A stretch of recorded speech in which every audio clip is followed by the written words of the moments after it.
अच्छा एक बात बताइए, जैसे हम लोगों को अपना समय भी याद करते हैं, 12th के बाद सब दोस्त इधर उधर हो जाते हैं, ठीक है, फिर सब एक दूसरे के पूछते हैं, अरे उसका क्या हुआ, वो डॉक्टर बनना चाहता था, वो ये बनना चाहता था, ये करना चाहती थी। आपके लिए जब आपके फ्रेंड्स उस जमाने में पूछते होंगे तो क्या बात करते होंगे? चाय का ठेला लगा रहा है तो मजाक उड़ाते होंगे आपका? मजाक, मेरे मीम्स बनते थे स्कूल के ग्रुप में, मेरे मजाक, ये चाय बेच रहा है। बहुत उम्मीद थी इससे कि बड़े कॉलेज से एमबीए करेगा, बहुत हवाबाजी करता था, अंग्रेजी में बातें करता था, नॉलेज था दुनिया भर का। मेरे हर एग्जाम में जनरल नॉलेज में लगभग 99-100 परसेंटाइल है रिचा मैम। बोले इतना ज्ञान था तो चाय बेच रहा है।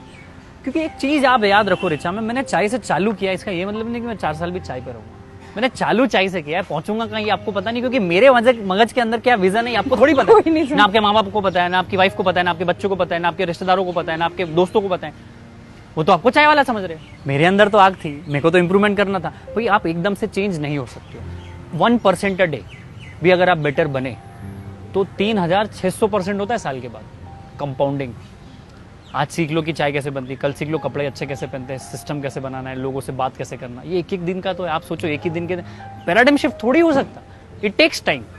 ये चीज का पता था कि सब्र करना पड़ेगा, इसीलिए तो हमारे सब्र का फल चाय होता है। तो आज जिंदगी रिचा में बता दीजिए कि कुछ साल बाद जब हम आपसे मिलेंगे तो हम एमबीए चाय वाला को और क्या बोलने वाले? मुझे नहीं पता मैं कहाँ पहुंचूंगा। और दूसरा ऐसा है ना कि कुछ लोगों को पता है कि मेरे को आईएएस बनना है, वो बन जाते हैं। कुछ को पता है मैं एमबीएस करूंगा, वो कर देते हैं। किसी को जर्नलिज्म में जर्नलिस्ट बनना है, वो बन जाते हैं। मुझे नहीं पता मैं क्या बनूंगा। मैं एक चीज जानता हूँ कि जो भी चीज मैं करूंगा, अगर ये इंटरव्यू दे रहा हूँ तो मैं 1000% मेरा दे के जाऊंगा। आज मैंने चाय का ठेला चालू किया तो मैंने चाय के ठेले पे 1000% दिया। लोगों से बात करनी थी, 1000% दिया।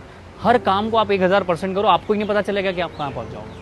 और इसको इत्तेफाक कहें या आप मतलब आपने इसके पीछे सोचा कि 2014 में चुनाव के समय मोदी जी को लेकर जो चाय वाला इतना एक फेमस हो गया, बात कंट्रोवर्सी हो गई, उसका लोगों ने इस्तेमाल कर लिया, उसके साथ उसके बाद आप चाय वाला हो गए? देखो अभी क्या हो रहा है ना कि उनके आने से हमें भी माइलेज मिला है। चाय चाय चाय वाला, क्योंकि कंपेयर मुझसे कर, अच्छा अरे बड़े बनोगे, प्रधानमंत्री बन गया तो तुम भी कुछ कर ही लोगे। पर उनकी जर्नी उनकी, देखो अगला प्रधानमंत्री जरूरी नहीं कोई चाय वाला हो सकता है, कोई खेत वाला हो, शुगर वाला हो, आप समझ रहे, कुछ भी हो सकता है। तो मैं अपना कंपैरिजन ऐसे इतने बड़े महानुभाव से तो ना करूँ तो ज्यादा अच्छा है। और दूसरी चीज, वो इंसान चाय बेचता था, उसके साथ साथ उसने चाय अच्छे से बेची होगी। वो जो काम किया उन्होंने वो अच्छे से किया, उन्होंने विधायक का रूप अच्छे से निभाया होगा, मुख्यमंत्री का पद अच्छे से काम किया होगा, प्रधानमंत्री का भी कर रहे, तो वो उस मुकाम पे पहुंचे। कोई भी चीज आनंद फानंद में नहीं हो जाती। इतने हजारों लाखों चाय वाले हिंदुस्तान में, सभी क्यों नहीं पहुंचे?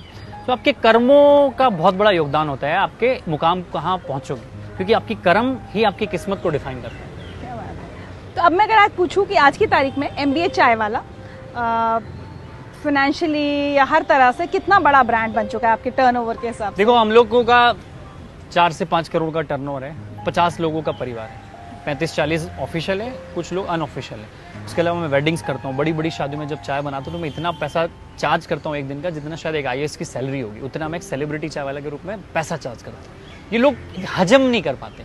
उस लेवल में अपनी ब्रांड को लेके गया हूँ। बच्चा आज एमबीए चाय वाले के बारे में जानता है। हमारे खुद का ई-कॉमर्स का प्लेटफॉर्म है, हम लोग चाय पत्ती में है, हम लोग इवेंट्स में है, वेडिंग्स में है, फंड रेजिंग में है, पॉलिटिकल कैंपेन्स में है, फ्रेंचाइज में है, सप्लाई में है, काफ़ी बिजनेस हम लोग इसके इर्द गिर्द कर रहे हैं। हमारा खुद का social media digital marketing company है। I know the power of social media, कि मैं कैसे फेमस हुआ। अगर सोशल मीडिया नहीं होता तो आप शायद ये इंटरव्यू नहीं ले रहे होते। तो उस चीज का मैंने आपको ट्विटर के माध्यम से, मैं वही बोल रहा हूँ, आप ट्विटर के माध्यम से जुड़े, काफी हजारों लाखों लोग मुझे लिंक्डइन से, कोई इंस्टाग्राम से, कोई फेसबुक से, कोई कोरा से, कोई क्लब हाउस से जुड़ रहा है। तो मैं उसका पावर जानता हूँ। और यही चीज मैं उन लोगों के लिए कर रहा हूँ जो अभी एक बहुत छोटे लेवल, उनको डिजिटल वर्ल्ड सिखा रहे हैं हम लोग, उनको कंसल्ट, हम लोग मेंटरशिप में मैं करता हूँ। मैं अपनी खुद की एक एमबीए चावला अकेडमी है।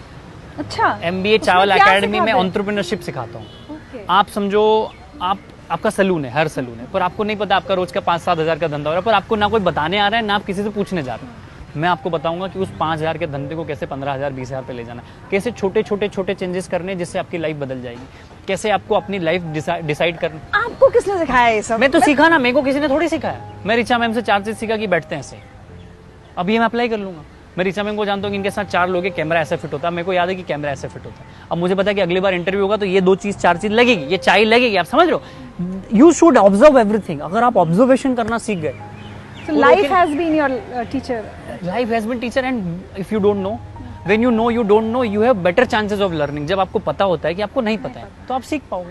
आप तो अलग ही अदब में हो, अपने ही औरा में हो कि मेरे को तो सब आता है, अपन पापा है, हिंदुस्तान में बाप को सिखाएगा, अपने बाप को सिखाएगा। तो दिस माइंडसेट इज रबिश, ये कचरा माइंडसेट है। मेरे को कुछ नहीं आता रिचा मैम, बताओ ना, अक्षय भाई बताओ ना, पार्थ भाई बताओ ना, हिमांशु भाई बताओ ना। आज भी मेरे दोस्त बोलते साले कितने सवाल पूछता है रे, तू कुछ करता भी है इतने सवाल पूछते हैं, हमारे को हमको कभी कभी ऐसा फील होता है कि इतने सवाल क्यों पूछते हैं। और आप, मैं आपसे 10 बातें कर रहा हूँ, कोई एक लाइन, कोई एक बात मेरे को इतनी दूर ले जाएगी ना, उसका कोई जवाब ही नहीं है मैम।